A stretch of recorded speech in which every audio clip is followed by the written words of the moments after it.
حرم در خیمہ پر آئے، خالی گھوڑا دیکھ کر واہ حسینہ واہ مظلومہ کی صدائیں بلند ہوئیں۔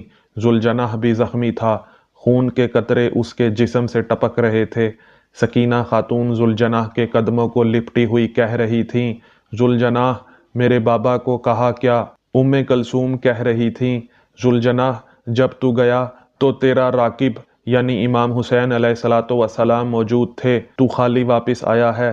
کیا حسین علیہ السلام مارے گئے؟ کیا اماں زہرا علیہ السلام کا گھر اجڑ گیا؟ کیا فاطمہ صلوات و سلام اللہ علیہا کا دودھ خون ہو کر بہہ گیا؟ ذوالجناح اس وقت صیحہ کر رہا تھا، سوموں کو زمین پر مار رہا تھا اور سر سے اشارہ کر رہا تھا کہ حسین علیہ السلام میدان میں رہ گئے ہیں۔ میں بے سوار ہو گیا۔